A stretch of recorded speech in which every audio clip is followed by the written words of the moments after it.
સામખિયાળી પોલીસે જુગારના 2 દરોડામાં 5 મોટરસાયકલ સહિત કુલ 10 જુગારીઓને ઝડપ્યા. પોલીસ મહાનિરીક્ષક સરહદી રેન્જ ભુજ ચિરાગ કોરડિયા તથા પૂર્વ કચ્છ પોલીસ અધિક્ષક સાગર બાગમારે આપેલ સૂચના અન્વયે નાયબ પોલીસ અધિક્ષક સાગર સાંભળાના માર્ગદર્શન હેઠળ સામખિયાળી પીઆઈ વીકે ગઢવીની સૂચનાથી સામખિયાળી પોલીસ દ્વારા પ્રથમ દરોડો સામખિયાળી ગૌરીનગર વિસ્તારમાં પાડવામાં આવ્યો હતો, જેમાં 4 જુગારીઓ સોહિલ હાજીભાઈ ઠેબા, જયંતિભાઈ બચુભાઈ લુહાર, અરવિંદભાઈ લખમણભાઈ કોલી અને પ્રકાશ કાનાભાઈ સોનારાને જુગાર રમતા ઝડપી પાડ્યા હતા. પોલીસે આ 4 જુગારીઓ પાસેથી 3 મોટરસાયકલ, 1 મોબાઈલ અને રોકડા રૂપિયા સહિત કુલ 61,090નો મુદ્દામાલ કબજે કર્યો હતો.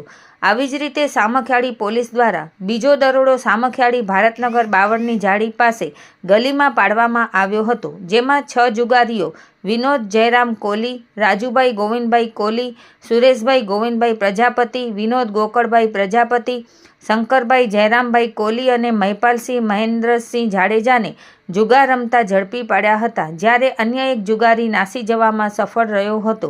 પોલીસે પકડાયેલા આ 6 જુગારીઓ પાસેથી 2 મોટરસાયકલ, 4 મોબાઈલ અને રોકડા રૂપિયા સહિત કુલ 1,64,150નો મુદ્દામાલ કબજે કર્યો છે.